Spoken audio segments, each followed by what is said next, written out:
If you're watching this video, it's because you have a child struggling with auditory processing disorder. Auditory processing disorder, also known as APD, only affects about 5% of school-age children.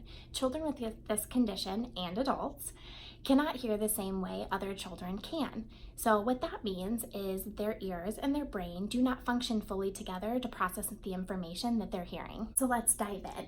Is this something that you're struggling with on a daily basis and you can't seem to figure it out or find tips and tricks to help your child? With school, they have a ton of visual aids and the teachers seem to know exactly what to do to help them strive in school, to help guide them, to help your child learn to the best of their capability. What tips and tricks do you have at home to help you with their daily activities, with their daily chores, with getting dressed and brushing their teeth? So I'm here to help you with 3 tips that you can use in the home to help your child with APD strive and make life a little easier on you.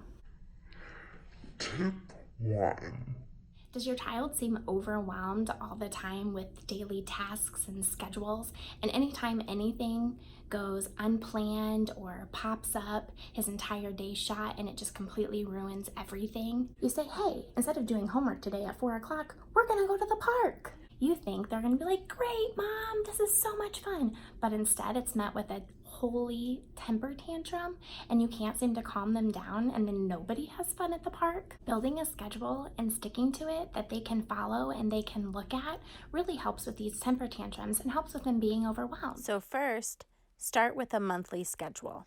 With the monthly schedule, I usually use this section to schedule doctor's appointments, activities, school sports, and anything that I know that's upcoming months in advance.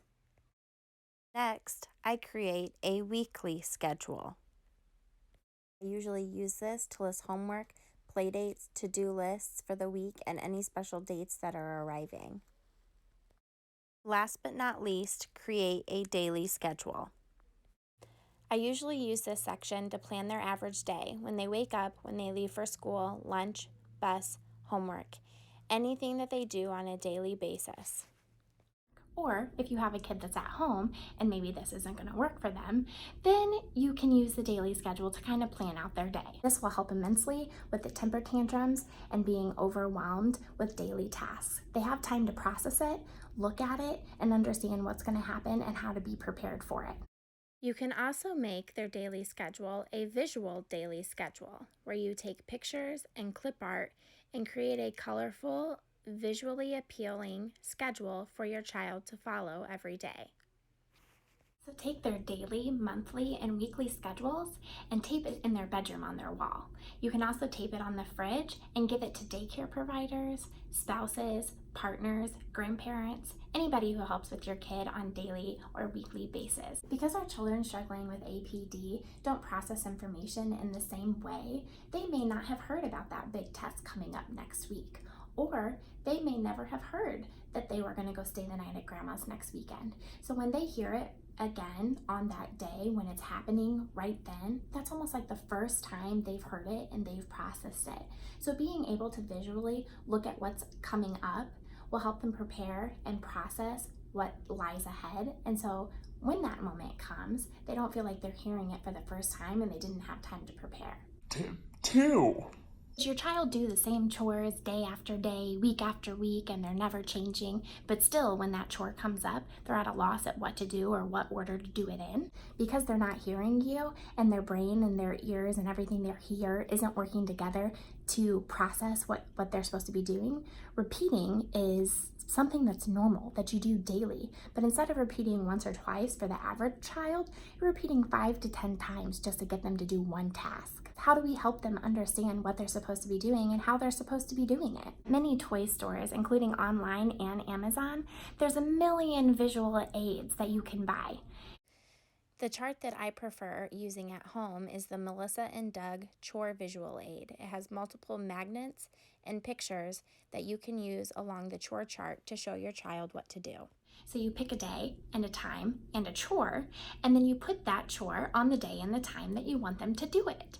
So then when it's time to do homework, you say, hey, go check your chore chart. It's 4 o'clock. What are you doing right now? They'll go to their chore chart. They'll see that the picture of homework, and then they'll process it that much faster. Do they do the dishes? Put that on there so you don't have to repeat over and over again. It's time to do your chores. It's time to do your chores. It's time to do your chores. Is your child struggling with reading and writing and sight words depending on what age they are in school? Of course, you do a ton of homework. You read with them, you write with them, you practice their name, but still, there's a struggle. How can we help them recognize their names and recognize other words and help them to read and write? Sure, the natural response is to knock it up on the homework. Instead of doing homework for 30 minutes tonight, we're going to do homework for an hour and a half. Sure, honey, I know you just read this book, but I'm going to have you read it to me again because I don't think you understood it. You need to write your name 100 times because I know that you don't know what your name looks like. So I'm going to have you write it 100 times and then maybe you'll know how to write it. This isn't going to work. This isn't how our kids are going to learn. With APD, we know that reading and writing is a huge struggle for our littles. So you know those handy dandy sight words that your teacher hands out that you do with your child every single day? Print them out, cut them out, and tape them places. So for instance, she is a very common sight word. You could put that on a bottle of mouthwash that's your daughter's. And then when you hand her the mouthwash, you can say, she uses mouthwash, and incorporate that sight word. Another sight word is who. You could take the who sight word and put it on the dishwasher. And when you go to load the dishwasher, you can show them the word and you can say, who loaded the dishwasher? A name is a big one. Children with this disorder have a really hard time learning their name, learning how to recognize it, learning how to spell it, learning how to pronounce it. So put their name on everything. On their hook in the bathroom, next to their toothbrushes in the bathroom, or on the mirror. You can even put it on their specific water bottles that they use every day. Then they can see their name, they can recognize it. You can put it on their craft boxes where they keep their crowns. You can put it on their coloring books. You can even put it in their room above their bed or even on their bed if you would like. And you can even put it on their book bags, coats, or anything else that they use on a daily basis. Some other words that you can incorporate in your home by taking big flashcards and writing the word across it is, let's say, stove, sink, toilet, refrigerator. All of these are appliances that you could put words of the appliance on it to help them read, recognize, and learn how to spell the word. As you're setting your child down to go to the bathroom, you can point out the word toilet and say, here, please take a seat on the toilet, pointing to the word so that they can visually see the word and understand that the word you're saying correlates with the word written on the toilet.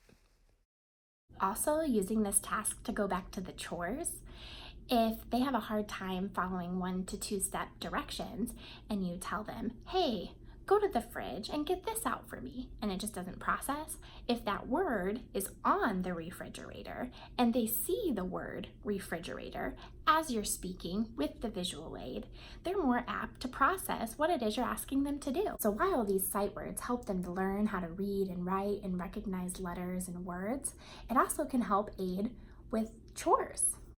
So if setting the kitchen table is one of your child's chores, you could put the sight word here on the kitchen table and say, here is a spoon, here is a plate.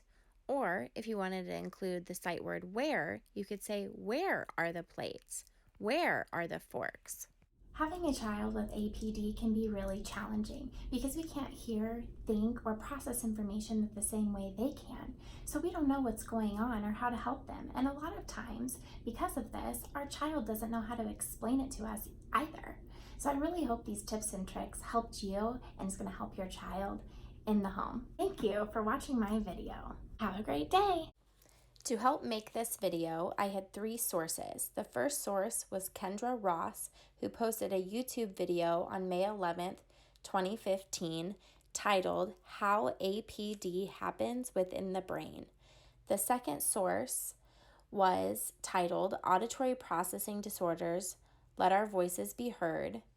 The author was Lacey. This was also a YouTube video posted on April 25th, 2018. The last source was the author was Sonic Learning.